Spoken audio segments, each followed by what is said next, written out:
বহুদিন পর একটু সেজেগুজে বেরোলাম বলতে ওই আমি আর আমার ভাই যাচ্ছিলাম।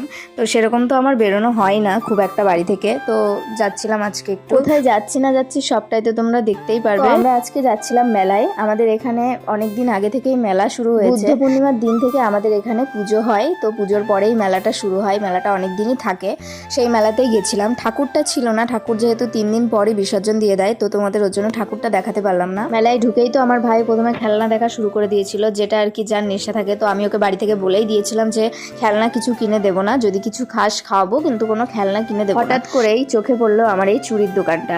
কি বলবো, মানে এত সুন্দর যে চুড়িগুলো ছিল, মানে ভাইরাল যে চুড়িগুলো, অনেকে এখন দেখো সোশ্যাল মিডিয়াতে সবাই পরে ইনস্টাগ্রামে, তো সেই চুড়িগুলো ছিল, কিন্তু দাম অতিরিক্ত ছিল বলে আমি নিতে পারি। তারপর আমি কিছু কানের দেখছিলাম, কানের তো মানে মেয়েদের একটা নেশাই থাকে কানের দেখা, তো কানের দেখছিলাম।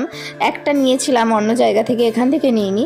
তো তারপরে আমার এই টেডিসগুলো খুব ভালো লাগে, টেডি যেগুলো মানে আমি ঘরে খুব পছন্দ করি এগুলো রাখতে, কিন্তু যাই হোক এত দাম এগুলোর, তো আমি আর কিছু কিনতে পারিনি। চলে গেছিলাম খেতে একটা রেস্টুরেন্টে, তো গিয়ে বিরিয়ানি অর্ডার করেছিলাম, তাড়াতাড়ি করে বিরিয়ানি খেয়ে বেরিয়ে এসেছিলাম। এই যে আমার ভাই পাশে বসে আছে, আরও অনেকেই গেছিলো। তো কি কি খেয়েছিলাম খাওয়ার ক্লিপটা নিতে পারিনি। আরও মেলা থেকে কিছু জিনিসও কিনেছি, ওইসব আমি অ্যাকচুয়ালি অতটা ভিডিও করতে আমার মনে থাকে না, তো সেরকম কিছু ক্লিপ নিইনি। তারপরে আমাদের যে মেলা ঘোরা হয়ে গেছে, আমরা যে মেলা থেকে বেরিয়েছি তখনই তো মানে খুব ঝড় উঠে গেছিলো। আমি তো খুব ভয় পেয়ে গেছিলাম বাড়িকে পৌঁছাতে পারবো কিনা আদৌ। তো তারপরে ঝড় বৃষ্টির মধ্যেই সাইকেল মানে এত জোরে চালিয়েছি, সাইকেল চালিয়ে বাড়ি পর্যন্ত পৌঁছালাম অনেক কষ্টে আর কি। তো আজকের ভিডিওটা এইটুকুনি, দেখা হবে নেক্সট কোনো ভিডিওতে। কেমন লাগলো ভিডিওটা অবশ্যই কমেন্ট করে জানিও। Tata, by.